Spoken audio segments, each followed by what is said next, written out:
Hi, so welcome to the second part in this series of like old man rambling, where in the first part I talked about how perceiving the future, and particularly my place in the future, has changed as I've got older. In this one, it's very much whereabouts I got the real desire out of all the hobbies I like to have, like different interests. I always sort of have a need for one that I can do seriously, that I can, try and get better at, or can try and study in greater detail. And for me, mythic raiding in World of Warcraft is what that is at the moment and has been for some years. So what I'm going to do is try and sort of explore where in the past I picked that up, because I think I know. So I'm really going to talk about my time in the Scouts and in Judo in this one. So in terms of the Scouts, now where I started off was actually in the Cub Scouts. This is what you did between ages, I can't remember. Now I didn't want to do Cubs. My dad said you should do Cubs, so I had to go and do Cubs. Wasn't that keen on it. Now, the way the pack was arranged, the pack was like the troop, you were arranged into sixers, groups of six. And within this group of six, the most senior, who was like the oldest in there, would be called the sixer. That was the most senior one in there. The second most senior was called the seconder. It's stunning stuff, this. And then you had four just bog standard Cubs. And I know what you're thinking straight away. It's like, oh, did you always happen to have just a multiple of six in this pack then? No. So there might be the odd six that would actually have five in it or something like that just to make it work. But by and large, they tried to organise them into groups of six. Now, increasing in seniority in these things was a combination of Dead Man's Shoes and Buggin's Turn. So when the sixer got too old to be in the Cubs and they went off into the Scouts or just stopped altogether, they were too old to be in the Cubs anymore. The seconder became the sixer, and the next in line to the seconder became the seconder. Everyone just shuffled up a place, basically. That's how it worked. So I remember, when I was getting, been there for a couple of years or whatever, and I was the seconder. So I would have been next to be the sixer when the guy who was there went, probably at this time about half a year later, something like that. Now, bear in mind what I just said. I wasn't that keen on Cubs. I didn't really want to do Cubs. I wasn't that involved in it. I didn't mope in a corner or anything like that. I was a good boy. I did what I was told. If they told me to do things, I would do them. But I didn't really go the extra mile or really throw myself into it. So one of the leaders, the adult leaders, came to me and said, it's not automatic moving up, If you are not the most suitable person to become sixer when so-and-so leaves, someone else will do it instead. Now, this was a bit of a shock to me because there were two issues here. One was the social humiliation because, quite frankly, everyone just moving up one space was exactly how it happened. In all the time I'd been there, there'd never, ever been a situation where someone had leapfrogged someone else. So this would have been unique in my experience and unique in the experience of most other people in the pack. Because remember, when this happens at the time, I would have been one of the older ones. So I thought, oh my God, how embarrassing would that be? And then the second one was a bit less selfish in just the idea of letting people down. I felt bad because I was thinking, oh, I'm not living up to your estimations. So I started to put more effort in, and going from like a measly 3 or 4 badges on my arm, I went to like nearly 3 armfuls of badges, really threw myself into it. When the guy left, I did become the sixer, carried on, blah, blah, blah, blah. And then when I went to the Scouts, now I wanted to go into the Scouts. And remember, going to the Cubs wasn't what I wanted to do. My dad wanted to do it. Completely the reverse. When it came time for me to go into the Scouts, I wanted to do that. And the reason I wanted to do that was not because I was suddenly enjoying it more. No, the Cubs were still rubbish. Because you went on a camp with the Cubs and you sat around a campfire. Great, okay. But someone else made the fire. No, I want to make the fire. No, you're too young. Can't do that. So basically, I was just sat on the ground and I was sleeping on the ground. That was what camping was as a Cub. As a Scout, I was making fire, or I would be making fire. So I wanted to join the Scouts because then that was camping with the fun. But my dad was not so keen on it for some reason. I don't know why. To this day, I don't know why. But so I basically said, no, I want to join them. So he let me join the Scouts. And when I joined the Scouts, I basically carried on doing exactly what I was doing. I was throwing myself into everything. And within a year of being in the Scouts, I was a patrol leader. And this was, you know, a meteoric rise, and it was just purely because I was throwing myself into it and motivating people to, you know, when we were doing various activities, I was motivating people, traveling along, leading them, all the rest of it. So they made me a patrol leader. And just to highlight the difference here, so you went usually on two or three camps a year, but there was always like a big summer camp, week-long summer camp somewhere. So 1986 was the last summer camp I did with the Cubs. That was the last rubbish one. 1987 was my very first summer scout camp. It was also my very first scout camp because, you know, my birthday's in May, so that would have been the first one that I'd have been in the Scouts. And at that time, I'd only just joined the Scouts, so I was the lowest of the low. Let me explain how low I was. So we went to our scout camp in 1987. I remember it was in Cheadle. Cheadle, those who don't know, if you know World of Warcraft, it's like Preach Country. It's over that sort of way somewhere, or that side of the country. And we went, and it was big summer camp, lots of troops from all over the country, and a few others as well. And we got to our pitch, and it wasn't like a dedicated campsite. So this thing was used like as a farm at other times. So the leader, the most senior adult leader there, pulled me across, and he says, "Philip, got a job for you." And he had a shovel. I said, "Yes, Skip." I've called him Skip. And he said, he says, "This is our pitch. This is where we're going to make our camp." I said, "Yes, Skip." And he said, "But it's not always a campsite.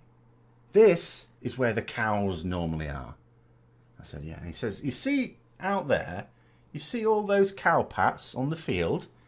I said, "Yes, Skip." And he handed me the shovel, says, "Good lad." So that was me. I was the shit shoveler, okay? I had to clear the site of shit while everyone else was basically doing nothing. You know, not helping out or anything like that. One shovel, lowest of the low, does that. Everyone else is just having a right laugh because they can't set up the camp till I've finished anyway. That was, now I did actually put the shit to evil use later, but I'm a bit ashamed of it now, so I'm not going to tell you about that. I shouldn't have even told you there was a story coming after it because I'm not going to tell you. So yeah, that was me in 1987. 1988 now. 1988 was a big international jamboree. Huge. There were scouts from not only all over the country, but all over Europe. Okay. In fact, in our little area, we were camped next to, there's some Swedish scouts and some German scouts and all the rest of it, all over. The German scouts was a bit of an eye-opener because they weren't all boys and there was an awful lot of moving between tents at night. But never mind that. Now, by that time, I'll tell you sort of more about becoming a patrol leader after this, but by that time, just to highlight the difference between shit shoveler and patrol leader, they put on a huge competition, right? Like a scouting competition with various challenges. And they organised groups of you. And this took place, it was called Sherwood 88. It took place in Sherwood Forest. If that sounds familiar, that's because where Robin Hood is supposed to have done his work. So we went there and they organised you into areas, I suppose, based on the Merry Men. So we were in Friar Tuck area. It wasn't just one little camp. That still covered an awful lot of different troops.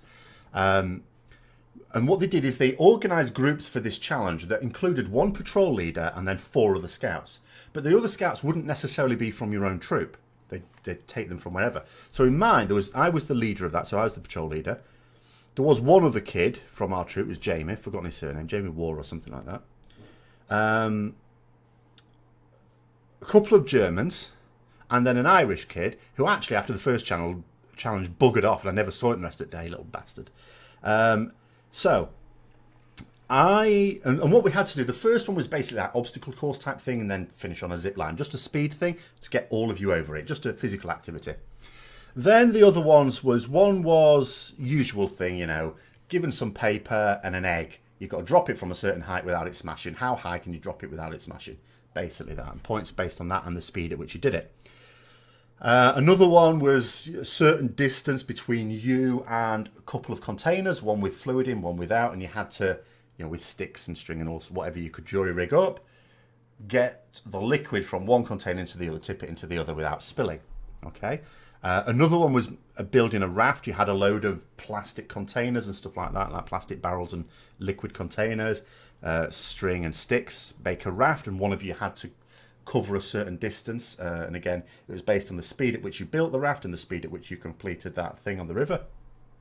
And a fourth one was a big like gas cylinder or something like that, which you had to lift out of above a certain height, rig up a hoist and get it out of there. And I was totally on top of it, you know, and we won.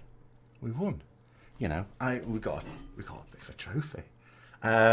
It's a bit faded now. It's called Now Get Out of That. It's got my name on it, Friar Tuck, a little bit faded. And basically, you can see it's from a section of a tree, an oak tree, of course, associated with Sherwood Forest, major oak and all that. And so we were up there, you know, on this at the end of the jamboree when they're doing all the presentations, and we were up there, including the Irish kid who did sod all. He got a bigger bit than me as well, little bastard. And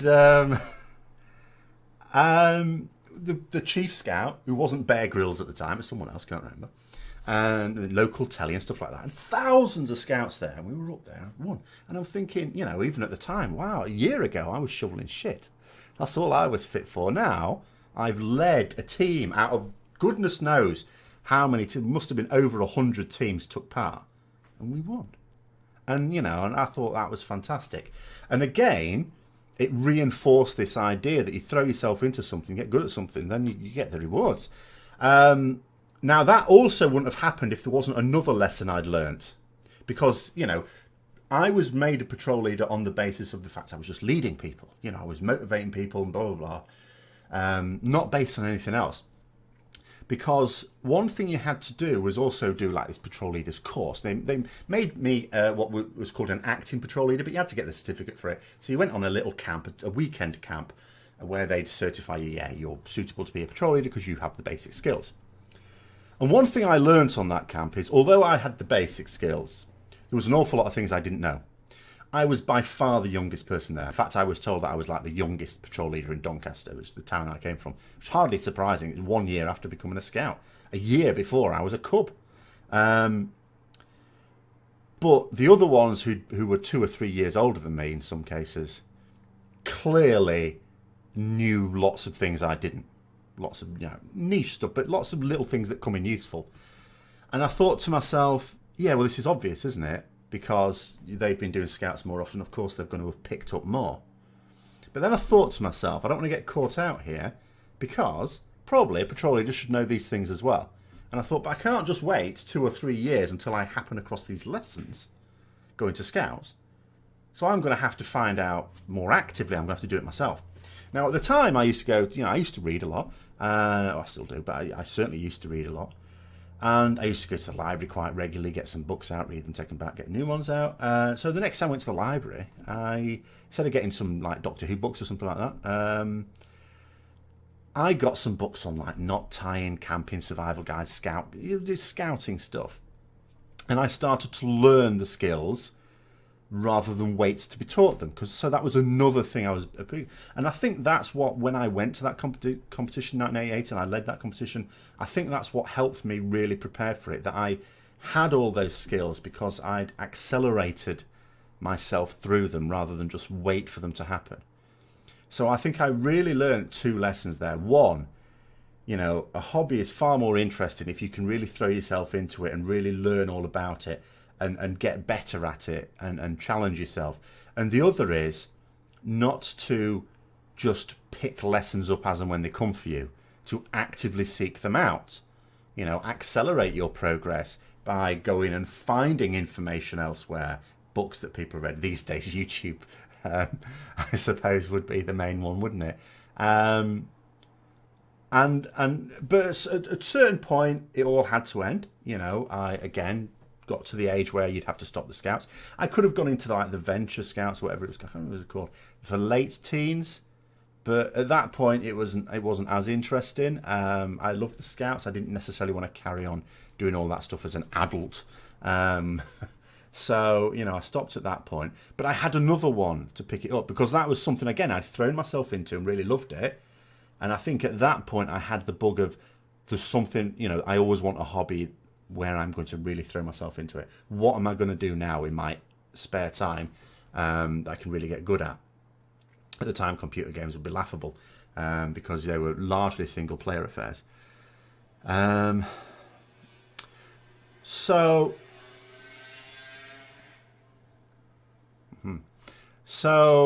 I was already doing judo at this point. So I'd already started judo whilst I was still towards the end of being in the Scouts.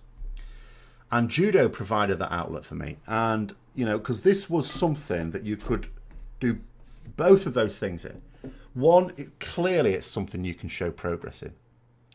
And the progress I showed in it, and again, this also emphasised the importance of attitude and confidence. So when I started judo, I started with a couple of friends of mine that got me into it. But there was another lad I remember there as well. There were a few of us that were around about the same age. Right? There was another lad who was basically the same height as me, roughly the same build, same age as me. We started at the same time, you know. So we did a lot of training together.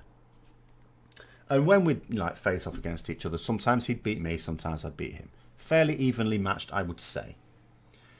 Then we both went for our first grade. Now, the way it works with judo, with what's called British Judo Association judo, which is very much done from the point of view of a sport rather than a system of self-defense.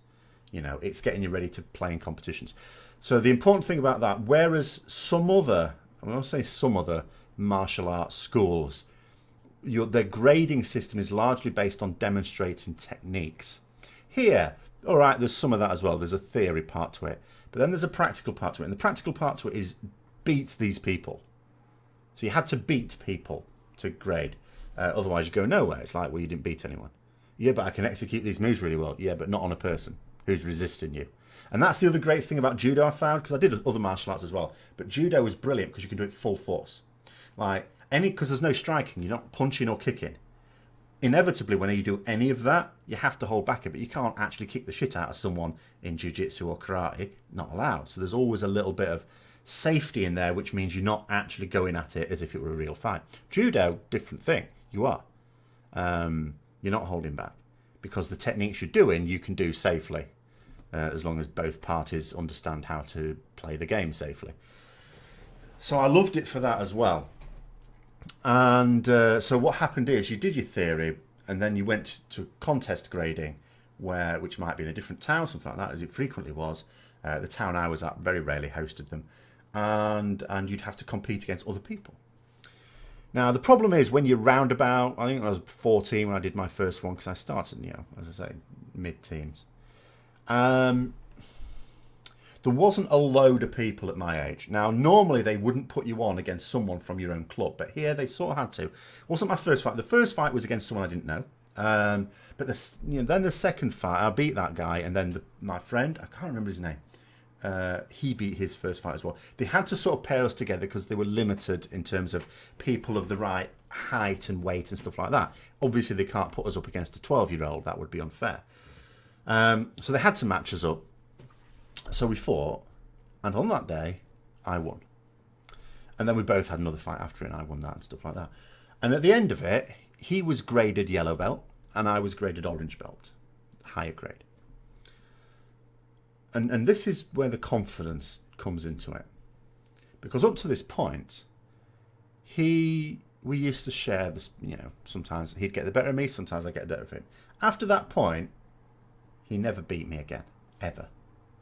Right? I would always beat him every time. I just grew in confidence. It's bizarre. Just that one day, after that one day, I felt better. I'd learnt lessons from the competition, of course. But I just felt way better than I was the previous week, which is nonsense. But I just felt that.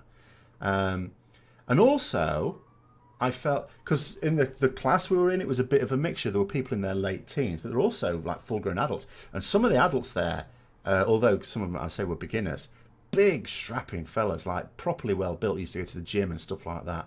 And I was able to beat them as well. I had the confidence to beat them. It doesn't matter. I mean, I was pretty strong myself, but for my age. But some of these big fucking, like, you know. I've got a story about one of them in a bit. But the issue was, again, I didn't just go to the classes and learn the techniques, because I'd learned from Scouts.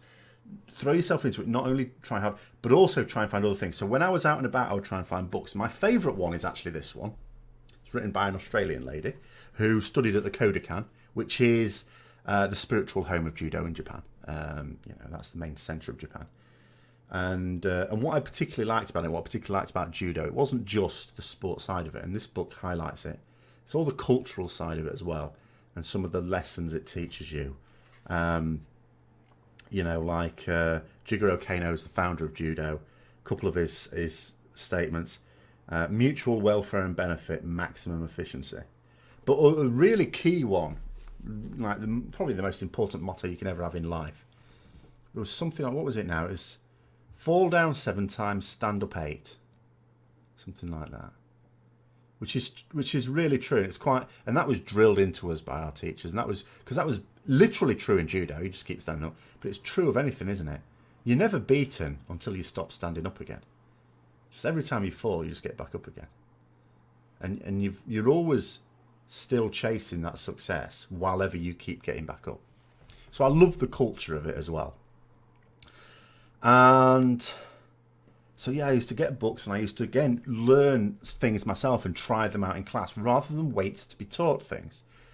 So and I eventually ended up on the youth team for the town, ended up being the captain of the youth team, which is not as grand as it sounds. We didn't have a great team. Again, I was largely made captain by virtue of the fact I was the most motivated and pumped up, and getting other people together and organising and getting teams off, because we used to have to go all over the place. Again, we hardly ever hosted events ourselves at the Doncaster Martial Arts Centre. Bikes, now we have screen vans. What's going on here? Gordon Bennett. And lost the train of thought altogether.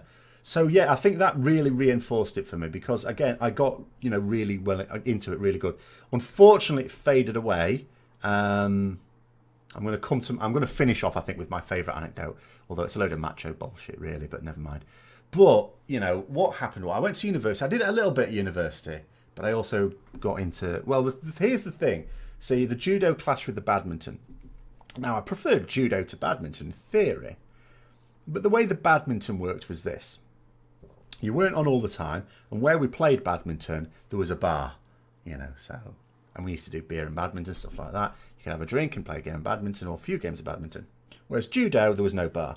And in actual fact, it was not advisable to drink between fights in judo anyway. Although one time, do you know what? One time as well, I got really harangued. When I was going for my blue belt, I got my blue belt, thank God. I came up again, even though I did okay. I was never going to go to the Olympics or anything like that. But I even got a trophy. I didn't do too. So there was one tournament where I actually won something. That was nice. It's not not the World Championships or anything. But one time I came across someone who's really good, like national, not national champion, like regional champion, but they played in the national. They were someone who may well have gone on to do serious competition somewhere. I don't know. And I got matched up against him one time, and he knocked me out. But strangled me unconscious. And the referees, of course, are always straight on it. Whenever anyone gets in a chokehold or a strangle, then they're straight on it. If they see any sign, they'll stop it immediately. But nonetheless, I was a little bit groggy. So I went over to the judges and I said, look, I've just been knocked out, a bit groggy. I need to go to the toilet and just sort myself out. Can you not put me on next? Can you just leave it a bit before you put me on again against someone else? And they went, yeah, all right then.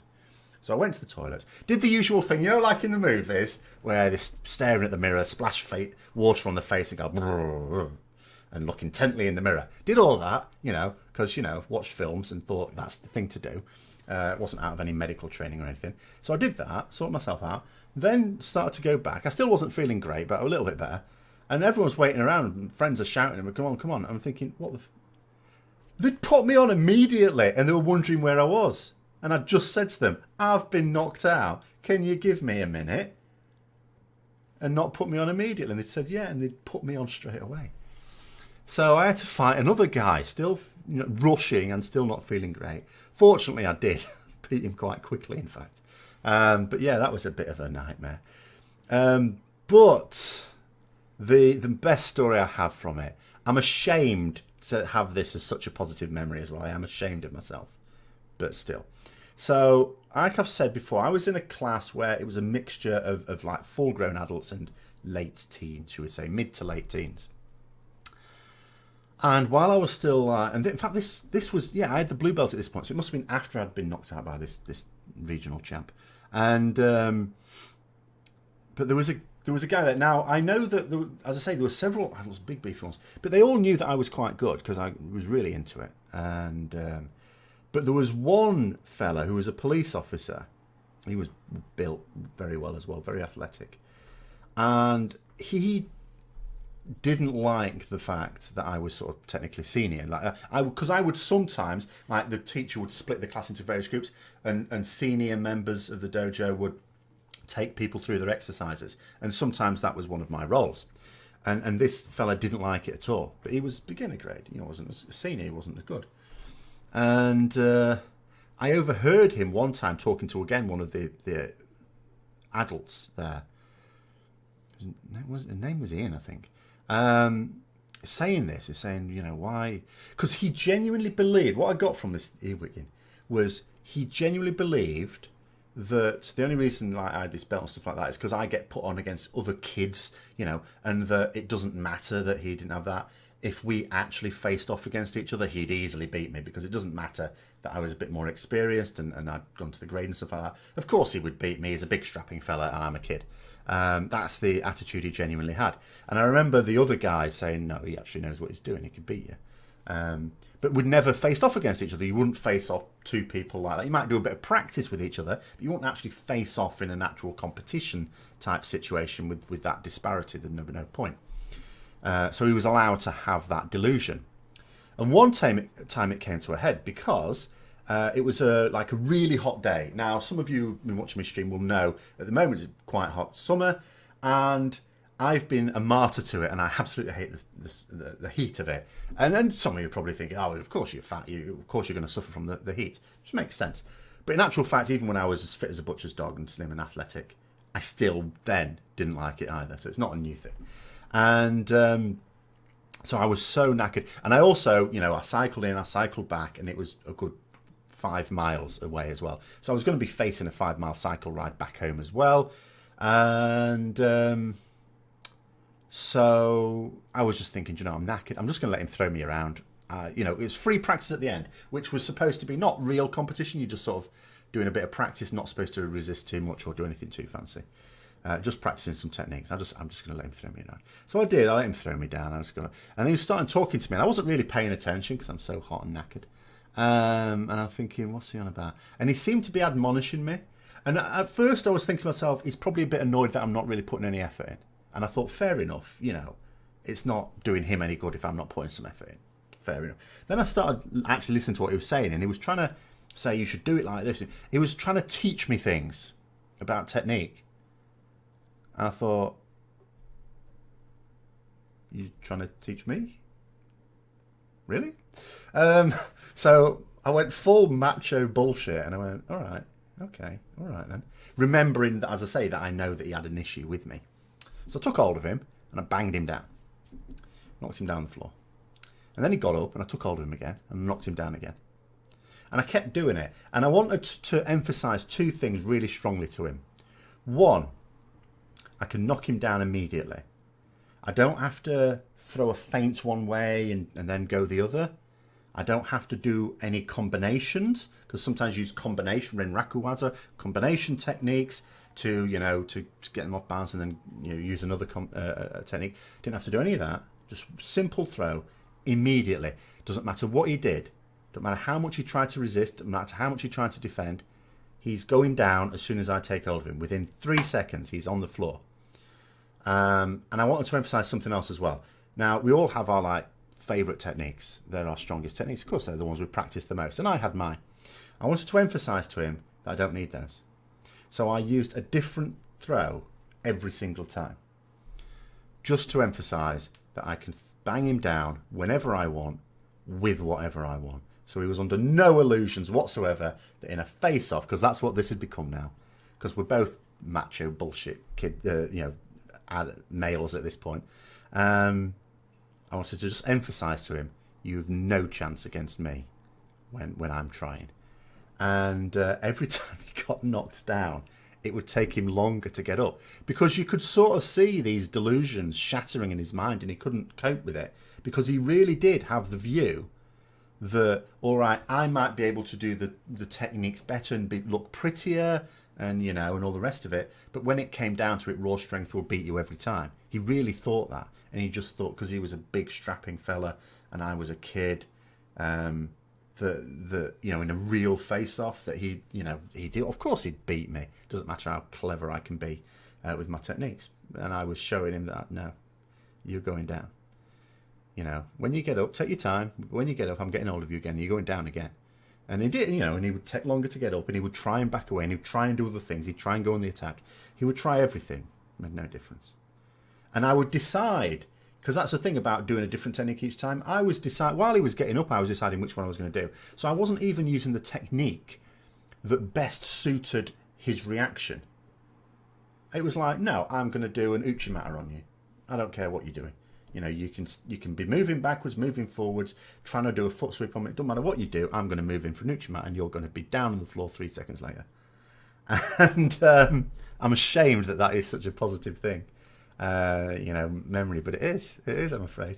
And the funny thing is, these were sets on sessions on Saturdays. There were also sessions on Tuesday nights, but I couldn't, school night the next day, I didn't go to those. And he never turned up to a Saturday session again. Now, sometimes, of course, with people who work, that sometimes happens because their shifts change. It was perfectly possible the same thing would have happened with him, but they don't change that suddenly. When people's shift patterns change and they're not going to be able to do a Saturday session for a few months, they're able to say in advance, and he hadn't done. But I gather he did still go to the Tuesday night ones. Just never came to a Saturday one again to me, because he couldn't handle it. But yeah, in terms of summary, after all the side issues there, the side anecdotes, I think what I got from what I got from Scouts was definitely the idea of how rewarding it can be to have an interest, a hobby that you can really get yourself into and get better at, and see the rewards of that, and especially if you can compete at any sort of level. And also learning and actively learning, not just passively learning, but actively going out and identifying where you've got weaknesses and trying to improve those. And I think the judo cemented that, because both of those things also came in useful there, and it sort of cemented it.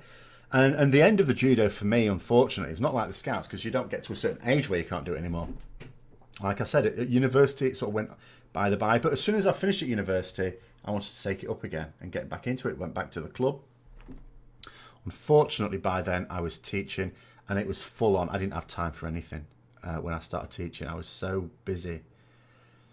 And I also started to lose some fitness as well and put on some weight.